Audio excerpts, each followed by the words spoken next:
got called in last night. The decision was to do a first light search for this guy. I guess they're not very well equipped right now for a survival situation.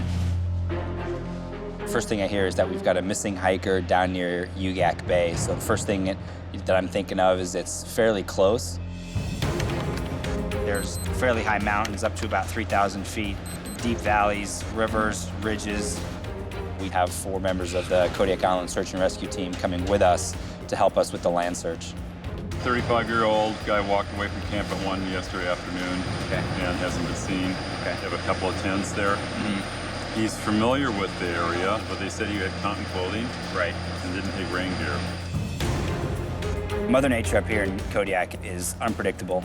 It's just a bad place to be in the rain, essentially wearing cotton clothes. You know, a missing hiker case, you just hope they have some kind of signaling equipment. Got a long of the tent. That's probably where we're going to start our search, see what's going on. Potentially split these guys up into 2 and 2, or however you guys want to organize it. Weather is not great. It's pretty good rain out there right now with some mist. We got a 1 degree temperature dew point spread, which means fog could creep up in any one of these coves. Any questions? Here are some helmets. Sounds good. Lieutenant Mark Heisner, I'm a H-60 pilot here at Air Station Kodiak. Knowing that the person had been out there for hours in wet, cold temperatures with only a sweatshirt and a pair of jeans, we wanted to move quickly to get out there because in that situation, somebody could easily be hypothermic. You're ready to take off. Ready to take off.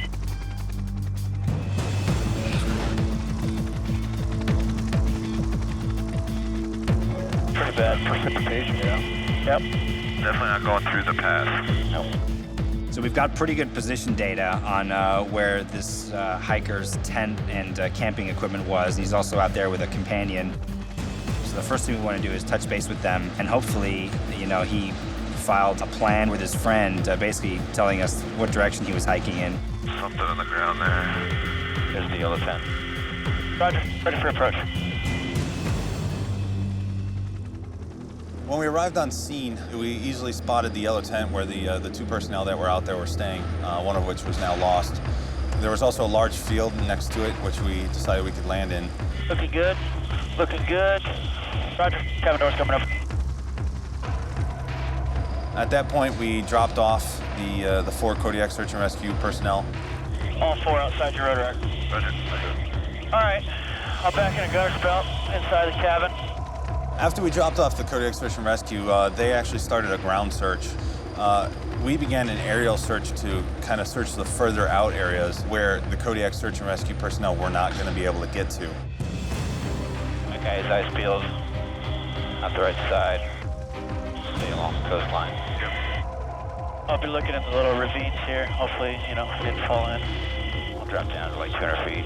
Being coasties, we like to search over water, so one of the first things I recommend is to do a shoreline search. There's deep valleys, rivers, ridges, canyons. He could be anywhere. Good, looking good. Roger, cabin door's coming up. After we dropped off the Kodiak Search and Rescue, they actually started a ground search. We began an aerial search of the area. The information we received was that he had gone hiking in jeans and a sweatshirt and had been out there for hours. In that situation, somebody could easily be hypothermic. I'll be looking at the little ravines here. Hopefully it didn't fall in. There's deep valleys, rivers, ridges, canyons. He could be anywhere. All right, guys, we're on the search pattern now. So if he wandered off, got hurt, he might be stationary. I can't see much, but I got the scan going. 2/3 of the way through our planned search area, we got a call over the radio saying that they had located the person and that we were going to have to do a vertical surface hoist because he was on the side of a cliff. Sir, what's the story? It's kind of vague. Yeah, so they found him. They found him on a cliff.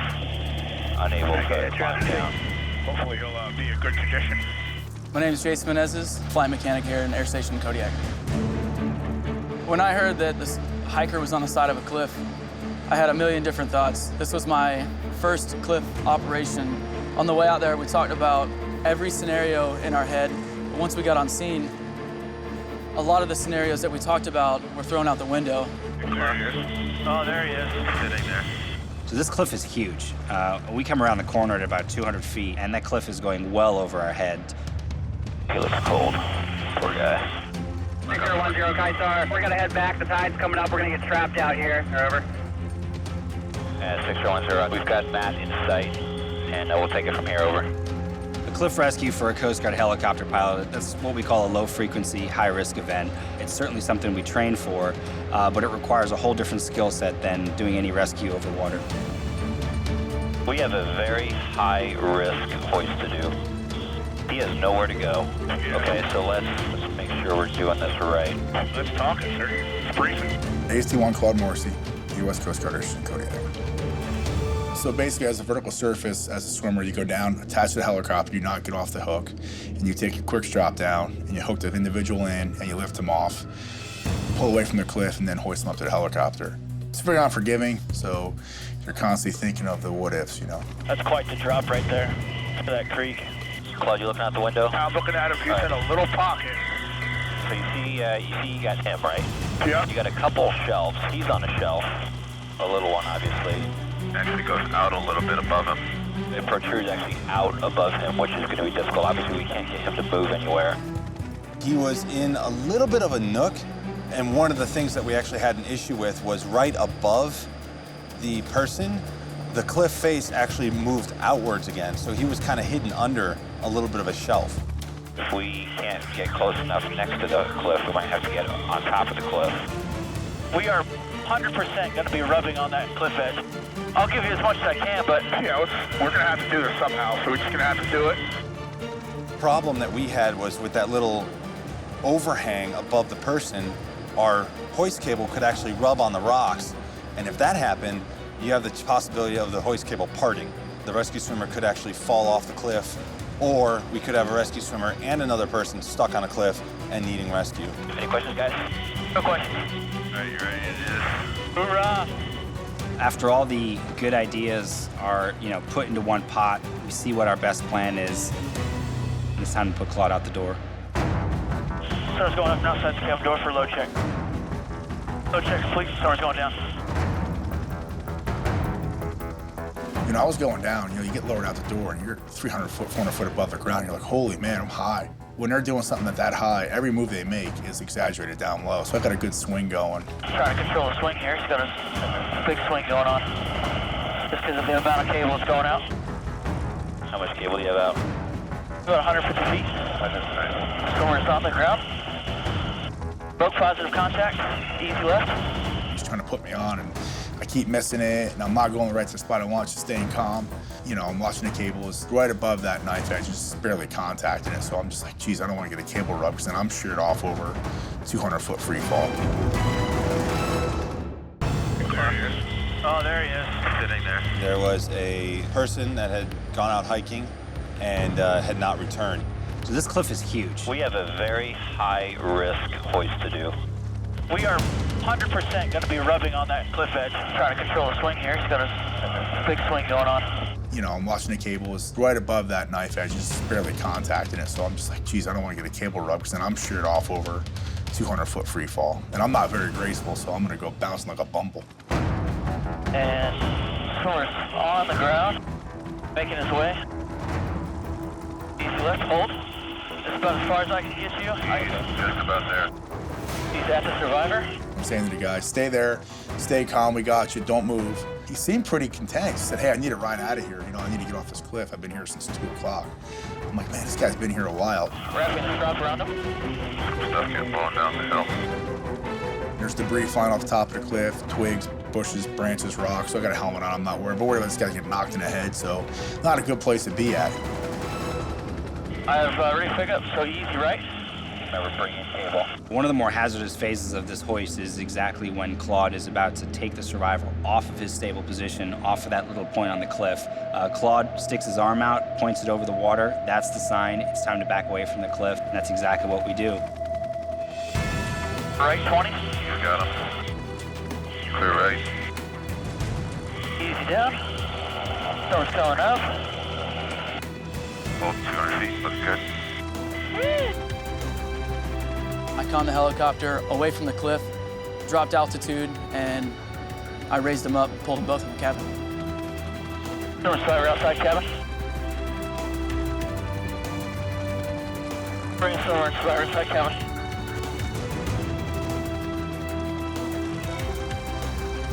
North slider inside cabin. And I'm gonna be inside the cabin door. As soon as we got the hiker inside the cabin, put a blanket around him, he looked extremely cold. 21 hours on a ledge in near freezing conditions and rain all night. I was probably more shocked that he was doing as well as he was than he was. How'd you get there? You quad out?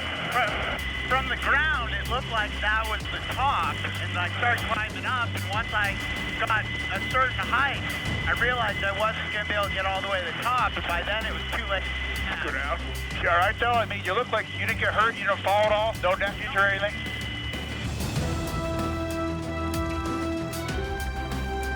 It's a really good feeling to know that he was okay, we got him off the cliff.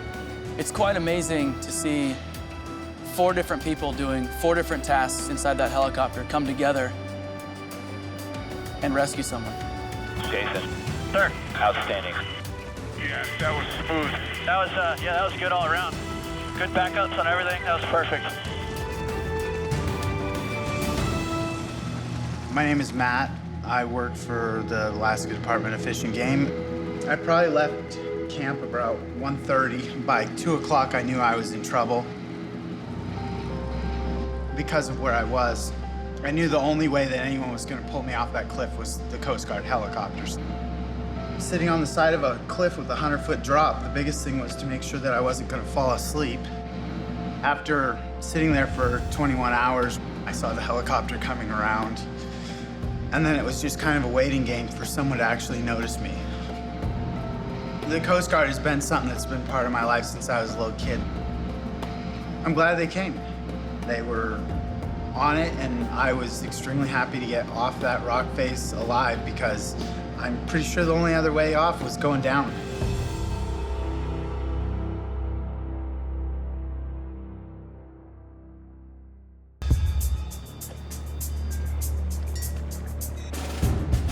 Just keep the backboard in the bag. All right. If he's on a decent backboard, then we'll just keep him on. All right. Gotta love Alaska summer, so we'll be home before it gets dark. Lieutenant Brooks Crawford at Air Station Sitka, and we just heard a pipe that a gentleman in Elfin Cove was on a charter boat, took a pretty big fall, and possibly hurt his back.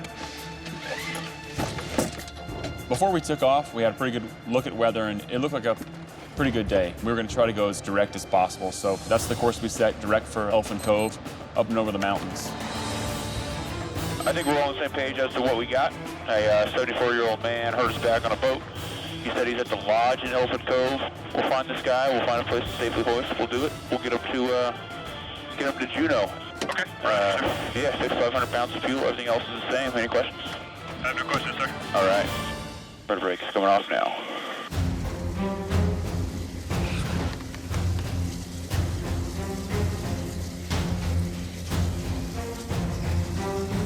Check pilot. And co-pilot. Shocks. Shocks removed. Cabin door closed locked. Clear for taxi. Use taxi. And ready to lift. Roger. Clear right and above. Coming up to 10 foot per hour check.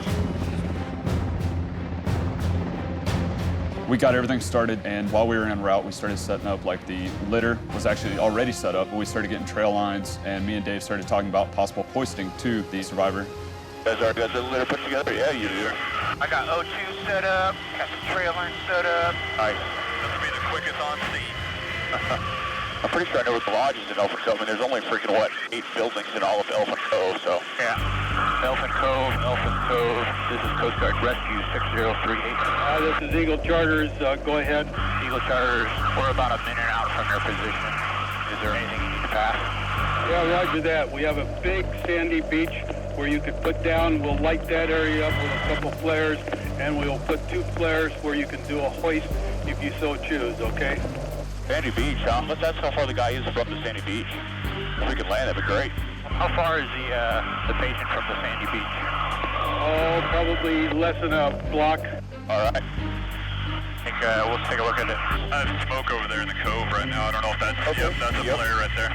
All right, that looks like they lit up a, that's the dock, floating boat dock. So as we approached, we saw the spots that were marked by smoke, possible hoisting sites. You do have door speed. Roger, cabin doors coming open. Cabin doors open and locked. But also they had a gravel beach at low tide that looked like a good landing spot. So we talked about it, decided that was probably our best course of action was to try to land on that beach. You know, that would minimize that time involved in getting that patient into the litter.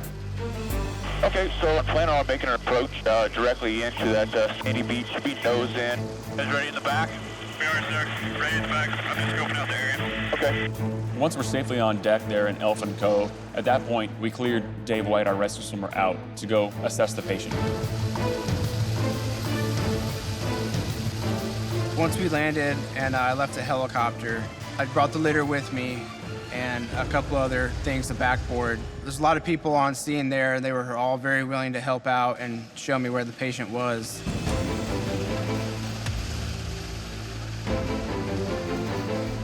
Elfin Cove is a small town. It's all small buildings, all connected by boardwalks. Beautiful town. And the whole town must have come out to watch us land and to lend a hand if I needed them to.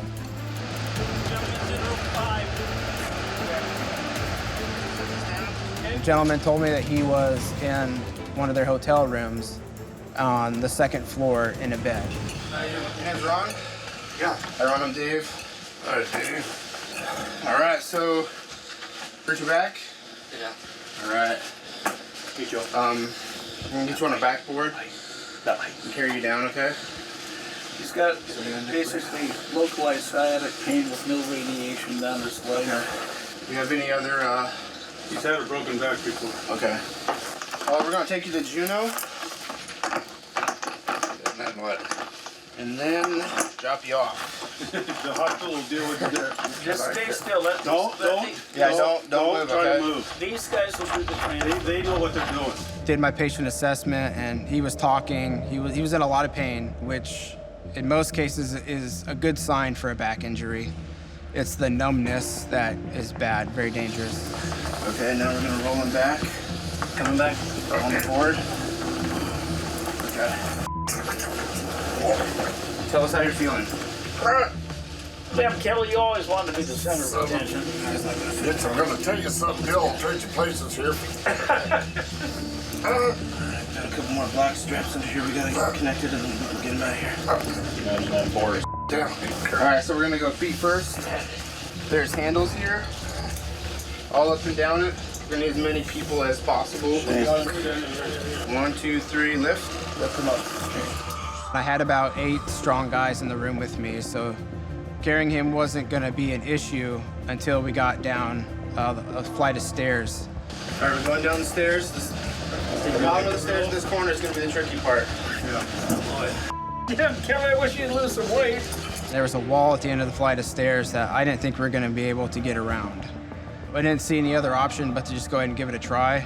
Wait a minute, I'm moving here. We got it on this side. Each guy was on the backboard, and we were just barely able to make that tight turn around that corner. Good job, guys. Good job. Okay. Feet first through the door. Yep. Head on that red part of that litter right there. Okay. Once we got the patient into the litter, I tasked a few of the men to help me carry the litter to the helicopter.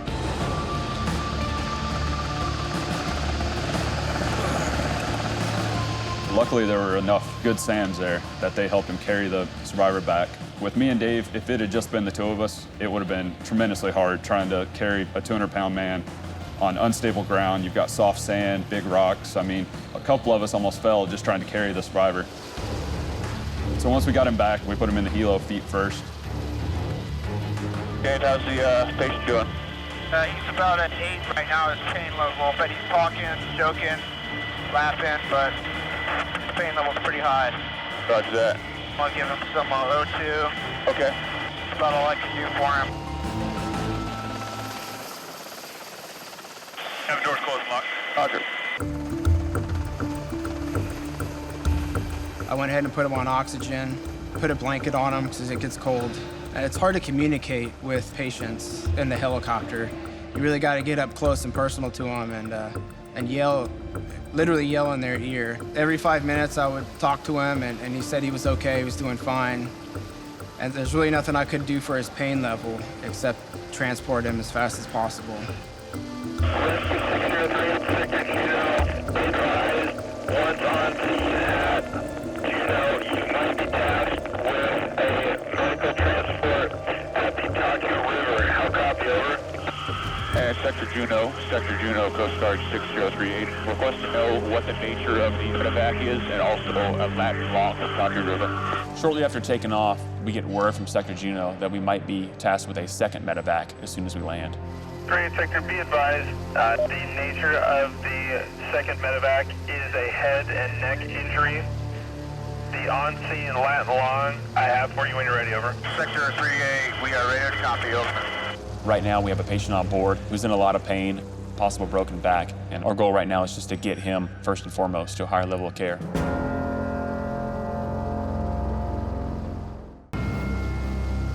Sector Juneau, Coast Guard 6038. Request to know what the nature of the medevac is and also a lat long of Kodiak River. Shortly after taking off, we get word from Sector Juneau that we might be tasked with a second medevac as soon as we land. Right now, we have a patient on board who's in a lot of pain, possible broken back, and our goal right now is just to get him, first and foremost, to a higher level of care. As we're on approach to Juneau, we see that the EMS is actually already there waiting for us, and we decide to just transfer the patient directly over to the ambulance, keep the head spinning, kind of minimize our time as we transition to this next medevac. My name is Ron Kelly. I'm from Ridgefield, Washington. I went to Alaska to do some good salmon and halibut fishing. And we was going along, but then all of a sudden the bottom just dropped out. Next thing I knew, my head hit the overhead in the boat, and I went right down on my rear end, and it jammed my backbone right up through my head. It was just the worst, most harsh, violent feeling I've ever experienced. It's real scary. I said, well, wow, what do we do? He said, well, we call the Coast Guard. Here comes John Wayne, you know, that type of feeling, everything's fine. To all the crew, all the men and women of the Coast Guard, right from the bottom on up, right to, yes, I owe them my life. What more can you say?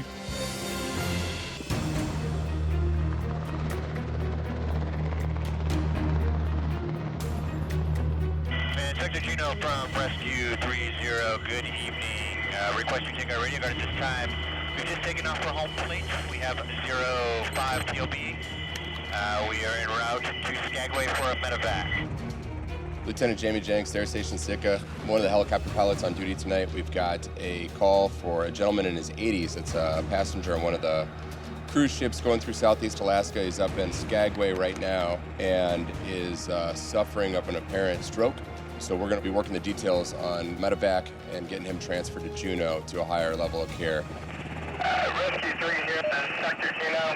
The wife of the patient is also requesting to ride along. District is wanting to know if this is possible. Over. Would you be okay with that, sir? It's up to you, Chris. Can you do what you need to do back there? With the three of you and then with two more? Yes. I'm good with it if you're good with it. Okay. And Sector from 30, that's affirmative. We can take his wife with him. On our way to Skagway, our sector lets us know that there's a possibility of us taking his wife. The gentleman's older, and so as a crew, we think that it's probably best that we bring his wife, just in case the worst that it happens. And Sector from 30, also request to know if the ambulance is going to meet us on the ramp at Skagway with the patient. Over. That's affirmative, over. Roger that. Hey, Chris, if you're going to start burying all that stuff, can you pull out 2 oxygen bottles that are in there? Now stick the red bag also from Ed. Roger. Will it fit in that corner right there, right in front of my bag? Like that? Yep. You'll put these in the corner and we'll have her sit here. It's really important for us to have a plan, at least in the back, of where things go and how they go. It just makes the transit so much easier and more room for the two of us to actually work on the patient as we're flying. Did you say whether he was conscious or not? No. Stable. And considering his age, it might be the last time that he gets to see him. What did you say it was again, 72? 83. Once everything's situated, we're just going through that mental checklist, making sure that we have everything that we need and that we're all in that same mindset before we land. Because once the patient gets on board, it's just all instinct, and we're just going to go through and get everything done. And sector from Rescue 30, be advised that we are on deck at Skagway. We are taxiing to meet the ambulance now. We will give you a call as soon as we are airborne, and we'll meet you back on channel 23. Cool. You can wave him in.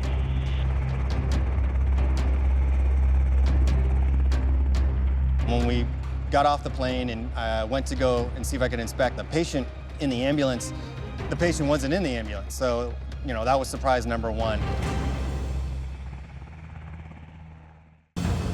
And sector from Rescue 30, be advised that we are on deck at Skagway. We are taxiing to meet the ambulance now. We will give you a call as soon as we are airborne. Tonight we just got called to a case of a older gentleman had stroke symptoms off of a cruise ship in Skagway. When we got off the plane and went to go and see if I could inspect the patient in the ambulance, the patient wasn't in the ambulance. So, you know, that was surprise number one. You don't know anything about him. We're just transportation. Yep, ready to roll. Nobody called you about bringing him down here or anything like that? We just said how it works? We were told to meet you here. That's it. Roger. Unfortunately, when we got there, the message wasn't passed and the patient was still aboard the cruise ship. The ambulance personnel, the EMTs, weren't even notified until 10 minutes before we got there that we were going to show up and medevac this patient. Evening. Really good to see you. Okay, what are we doing, how are we doing it, and where Medical is he? center, 2 floors down. We can either take stairs, the structure will go in the elevator. After we were escorted onto the cruise ship, we were directed down into the bowels of the ship, which is where they keep their medical clinic. And there, when I first made contact with the doctor, I learned that the individuals were from Germany and spoke hardly any English. Hey, sir, how you doing?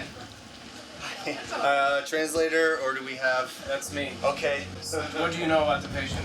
All I know is that he had a stroke today. And He had a stroke or a bleed, one or the other. We're not so sure. He had a fall on Friday, and he's on blood thinners, so he may well have had a bleed.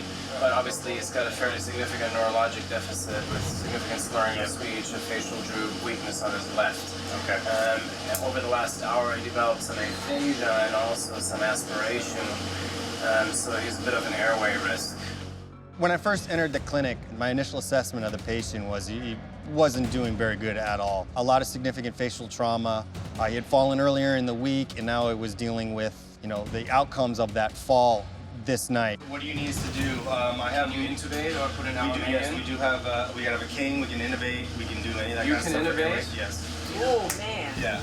So, all right, all around. Having a true doctor there to actually explain to me what was going on, what he had done, how it had happened, it was very helpful in my understanding of what was going on at that time and what I could do, you know, in the long run for this individual.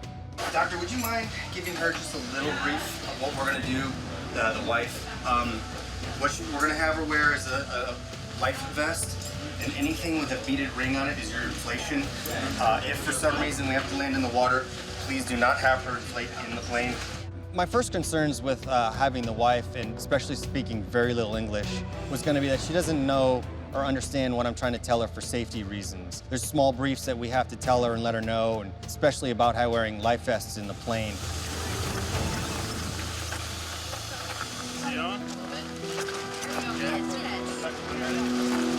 What turned out to be a quick swap out from the ambulance to the helicopter ended up being the 45 minutes of us sitting on deck waiting for the patient to be transported off the boat and to the helicopter. Absolutely, absolutely. We're gonna come in here. She didn't seem anxious or nervous, so it was very helpful on my end to see an individual this way. Probably the worst day of her life with her husband in such bad shape, and now she's got to go fly in this different kind of vessel. But she handled it like a champ, very calm, very cool and collected. Q30, this is Sector Juneau. Understand you are airborne from Skagway at this time with 07 POB en route Juneau. So request to know when you are approximately 15 mics from Juneau, over. And Sector for the 30, Roger, good copy. Current ETA is minute 55, over. Q30, this is Sector Juneau, roger. Yeah, this medevac with the amount of people that we had in the back and the bags, the wife, her luggage, the cabin was pretty cramped. Chris, what do you need from me? You're doing good, dude. You want this open? No, just if he crashes, we're gonna need it open quick. Roger. All right. That heart rhythm is completely different than what we were looking at. Low. Move lower. No, it's same range, but his heart's acting up. See that big spike? Yeah. My main concern is to get this patient connected to all of our medical equipment in the plane. My biggest concern is getting him onto these monitors to see how his body's doing. Everything's going back there, guys. We're good. How you doing, Jamie? All right? Yeah. Are you good to go, Chris? Yeah, but the sooner we can pass him off, the better.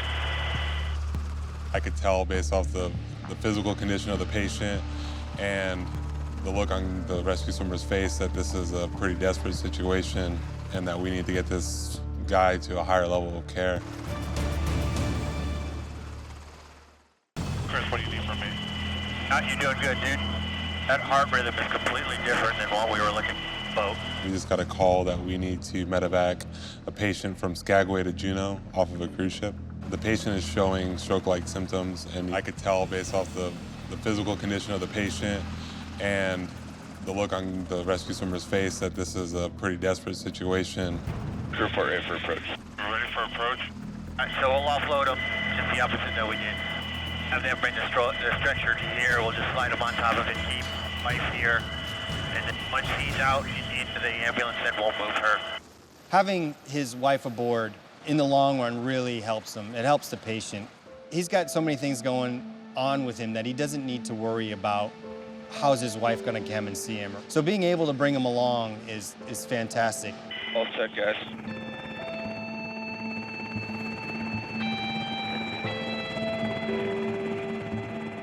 As we land, we immediately call the ambulance crew in, pass them off, and then I take him into the back of the ambulance and give a quick brief of what the doctors told me, what's happened during the flight.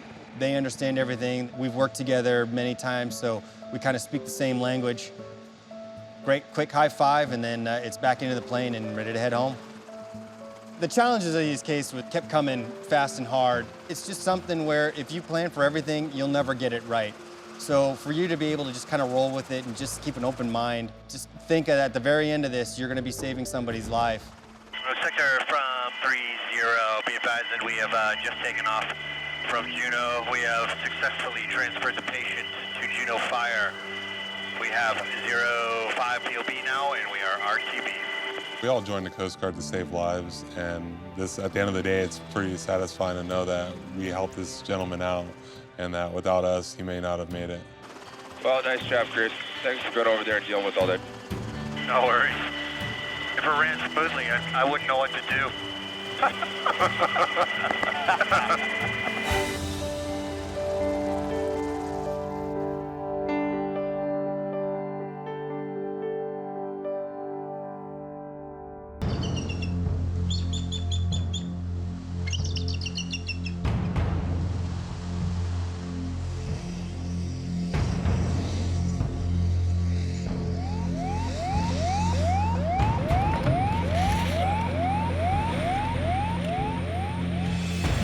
We're still getting all the information coming in, but it looks like we have a 30-year-old male. He's in an ATV accident on one of the more isolated islands. He's over in False Pass. There is an unimproved runway there. However, we need to get a life flight into him, and they can't land on that smaller runway. Lieutenant Star Parmley. I'm an H-60 aviator here in Kodiak, Alaska. The alarm went off at 6 o'clock in the morning, and the ODO broke in over the beeper saying that there was a male out in False Pass that needed a medevac. He was in pretty rough shape, pretty messed up hip, severe pain, and they needed to get him out of there. 6006 Kodiak Air, you up on uniform? My name is Lieutenant Jason Bustamante. I'm the ODO today. I received a call from District 17, and they wanted to stress that it was not a time-sensitive case. And the main reason they were stressing that was because of the Pavlov volcano, which is just to the north east of False Pass has been erupting for 3 to 5 days, and volcanic ash is a very bad thing for a helicopter. Check. Brand departure. 06 Air. Air 06. Hey, from Ops, he wants you guys to stay on deck momentarily until he gets in. Roger. They want us to stay on deck until the operations officer gets in. You have to look at the weather. Lieutenant David Wright, H-60 pilot here at Air Station Kodiak. We were ready and spinning. Got a call from the ODO saying, hey, hold on. Ops wants to check the volcano status. Ensure that there was no ash in the atmosphere where we would be transiting. It's got the areas outlined. This is the path it's going to take based on the current weather. Obviously, you can't really ever tell because the volcano could erupt like any minute, but it doesn't look like there's any ash currently in the area. A lot of people think it's just visibility that's restricted with an ash cloud, and it's a factor, of course. However, the volcanic ash is very caustic, and the smaller parts of the plane, especially in our turbine engines, the blades will get eaten up, we'll lose power, and obviously losing power when we need it to fly is a factor. Hey, we got some updated weather and everything else, so you guys are clear to launch. Be advised, you could get winds up 35 knots. Thanks for the update, appreciate it. And we are on the go. So they'll pick the patient up in False Pass and transport to Cold Bay for awaiting transport to Guardian. Coast Guard Hilo 6006. This time we're taking off from Kodiak to Falls Pass for SAR. We're supposed to know if you have an ETA at this time. Falls Pass ETA is 10:45. Name's Nathan Fila, aviation maintenance technician, second class. I'm a flight mechanic here at Air Station Kodiak. We had real low visibility. The ceilings were below 300 feet, so we were flying about 200 feet most of the way out there, and the visibility was horrible, maybe a quarter mile of that. This is Skagway. All weather should improve in approximately 6 to 8 hours. 6 to 8 hours, great. Cool. Weather was pretty bad. About 5 miles to the south of the air station at Cape Chiniak, we realized that the fog was starting there. We didn't know where it ended, and we were on instruments the whole way. We'll be at Falls Pass at 19:45. Do we know if this guy's actually ambulatory, he's just injured, or is he actually laid out? His hip is hurt pretty bad, so I imagine. Yeah, he's laid out. Okay. Kodiak. The patient is on a gurney and will need to be placed on a backboard for transport. He has been given 8 milligrams of morphine via IV. IV line is still in place. He's needed to be given something along the way, over. As we're getting closer to False Pass, we start getting more information from the ODO. So me and the swimmer are getting the cabin ready, so we would be able to fit a litter in there. SAR review, Falls Pass. Okay, door speed. Yeah, you're at door speed. Roger that, coming over. Mate, if you could back me up, you would probably kick up some sand. Roger that. It took us about 5 hours to get on scene, and once we got on scene, we landed at the little airport there. It's all pretty sturdy. Yep. Been around on the ground. You're good. Clear. I don't see anybody waiting for us. Mate, if you could back me up, you would probably kick up some sand. Roger that. The alarm went off at 6 o'clock in the morning. There was a male out in False Pass that needed a medevac. He was in pretty rough shape, pretty messed up hip, severe pain, and they needed to get him out of there. I got a 4-wheeler and a truck coming right now down the road. AST-1, Rashid Arnick, rescue swimmer, Air Station Kodiak. Once we landed, I got out, ran over to the medical care. When we walked up to the ambulance, they kept on telling us, do not touch his legs at all. He's very sensitive, he's in a lot of pain. So when we brought him to the cabin, we made sure not to touch his legs on anything. IV bag is hooked up. My first impression was, okay, this 4-wheeler accident wasn't just him kind of sliding and falling off. His right side was banged up, his face had some blood on it still. He was banged up pretty good, so I knew that it was a good thing that we actually took off and came for him. It's gonna be O2 for him. Not much else I can do. Feet are real sensitive, so if we can avoid hitting those, that'd be cool, but... Even though he was on morphine, he was still in some pretty good pain. Did our basic checks on him and took off for Cold Bay. Okay, we're on the go. You think we're gonna hit turbulence? Can you tell me? Roger. He's got an injury to his right side. You know, it could be anything from his femur, his hip, his arm. We don't know 100% of what's going on. I can evaluate all I want, but I don't have x-rays, so I still have to just do the best I can, keep him as comfortable as can, keep him alive as long as possible, and get him to a hospital. 10 out of 10 for pain. Looks like he smacked his face pretty good, too. Guess he crashed on his ATV, got back on, drove it all the way back to get help. When did it happen? 3:50 this morning. You guys for approach. Once we got to Cole Bay after the helicopter shut down, we were able to pull him out of the aircraft and we swapped him over to the Guardian's backboard. It was a good thing we ended up taking off. He definitely needed to get to a higher level of care. We were all kind of beat, we were all kind of tired, but it's definitely another time where you did your job and you're proud of it. You guys still set to take off? Yeah, we're ready, sir. This case was pretty awesome. A lot of planning went into it and a lot of our skills were tested. And being able to help people when they need our help is really gratifying for me. It's very fulfilling.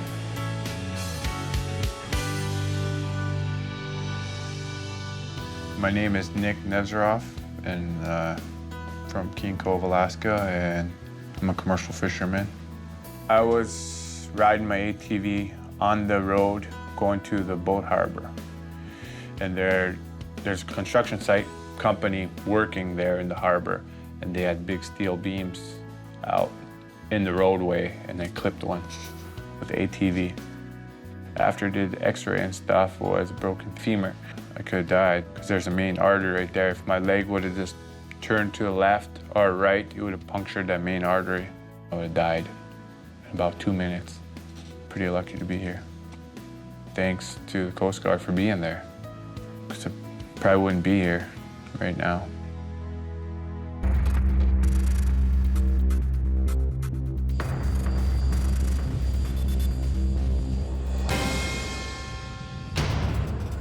All stations. This is United States Coast Guard, Sector Juneau. The Coast Guard has received a report of possible person in the water in the vicinity of home shore. So this is the backstory that Sector gave me. Before we got launched, the fishing vessel Swift called, told them that he's having a problem with a crew member and that the guy is currently in the water. I'm Commander Neil Cummings, the engineer officer at Air Station Sitka.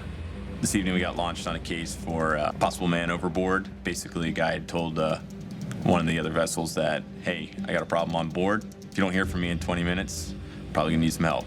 And 20 minutes went by, next thing you know, we were on the go. Now, knowing that the guy had already been in the water for 20 minutes, time was super, super critical. We proceeded direct over the mountains at a couple thousand feet. Say we do get on scene and no one's on board. We're gonna start a Victor Sierra right at that position. You wanna throw that in? As a rescue swimmer, when I hear PIW, a person in the water, first thing I'm thinking about is I hope he has a survival suit on. Because if you don't have that on, you're not gonna have much time.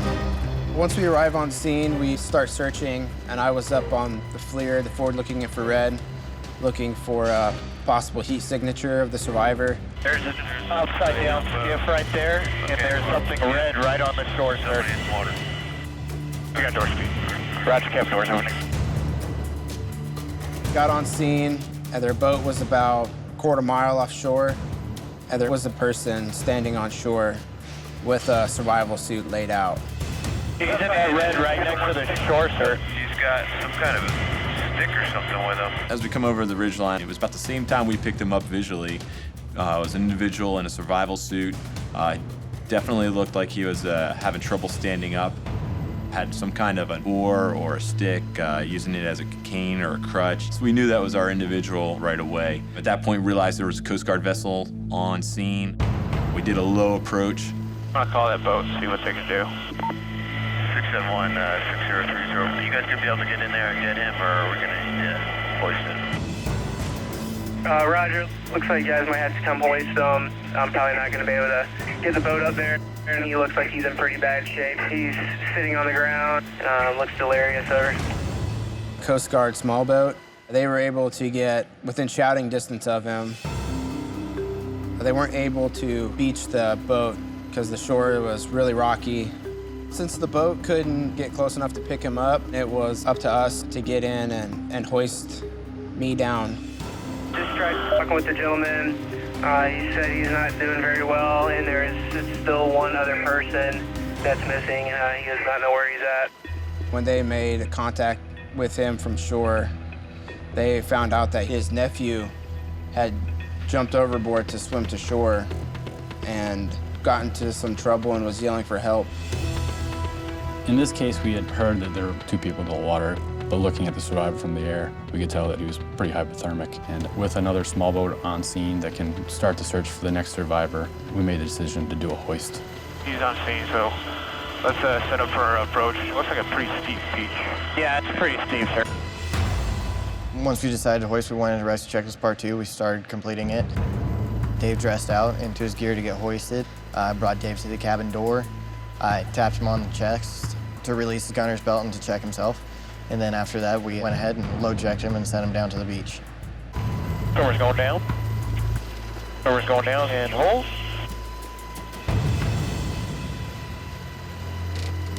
Swimmer's at the survivor.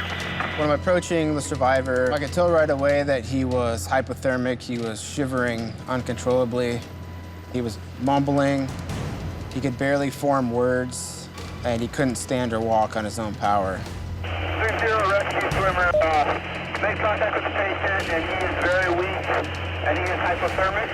Over. And roger that, we'll set up for a basket. Being noise. Roger, target in sight. Fast coming over now outside the cabin door. I knew I was going to have to help him into the basket. I had to make sure he didn't have his arms out because there's a possibility of them getting crushed alongside the helicopter. Basket inside the cabin. Picked up the survivor, got him inside the cabin. The problem was after that, he was very cold. He could not move. And he was a pretty large fellow, a lot bigger than me. So I had to pick him up out of the basket on my own just to, secure him, get him stabilized, and so I could pick up the swimmer. Swimmer's out of the basket. And hoist complete. Once I got back up in the cabin, Mark had already had the survivor in the seat, buckled up. So I threw a blanket around him, and we had the heat going full blast. All right, take a look and see how he's doing. Hey, he's hypothermic. He's really cold. He said he was in the water for a couple hours, so probably want to try to get we're going to take him to Juneau. Okay. Roger. Not all there. Roger. It's really, really cold. I don't know. He could barely answer my question. He's drinking? Yeah, he's drinking some water. Roger. Not all there. Roger. It's really, really cold. I don't know. He could barely answer my question. He's drinking? Yeah, he's drinking some water. A lot of times with hypothermic people, they're dehydrated. So I gave him a bottle of water, and he started chugging that thing down. After he had some water in him and warmed up a little bit, he was able to answer a lot more questions. Yeah, he's the captain. All right. Did you know anything about where the other guy might be?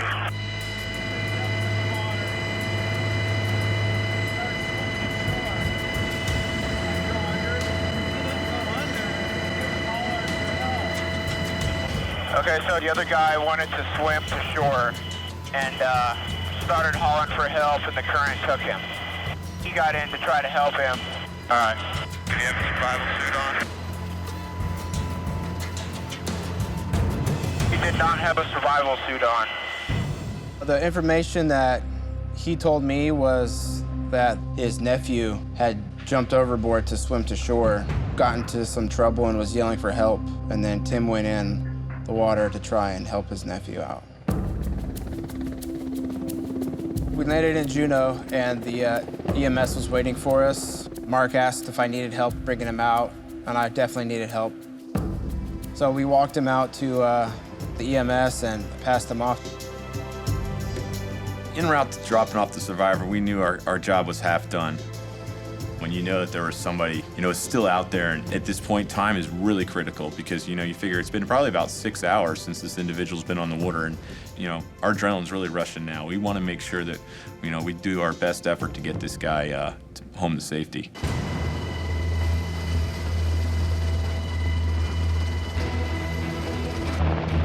In Alaska, whether it be summer or winter, the water's very cold. After hearing that a person had been in the water with no flotation, no survival suit for several hours, it's difficult to hear as a rescuer. We knew that we were just going to have to search. 30, this is Sector. Return to last known position, and then we will pass the search pattern over. So we fly back to the position that we picked up the guy, and then we just began a sector search, and we're looking for anything in the water that could possibly be a human. It's kind of disheartening because you're tired, you're exhausted, and it's literally like 250 miles that you fly in a square, looking out the door, just trying to find something in the water. But that other guy's out there, and we're not gonna stop until we, A, determine that he did not live, or until we find him.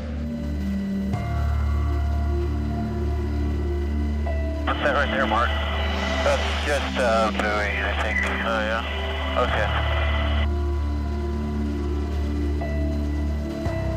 Sector Juneau, Rescue 30, be advised, the entire search area has been completed. This particular case is kind of bittersweet. We were able to help one and weren't able to find the second person, and it's frustrating and it's pretty sad. It's not a case you can really celebrate. It's just it's part of the job. Sometimes it happens, and I just have to move on after that.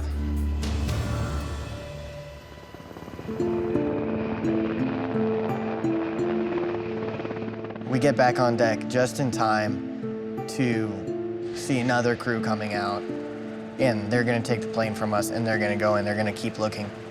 This really shows what the Coast Guard does, is we don't give up on people, no matter what the circumstance is.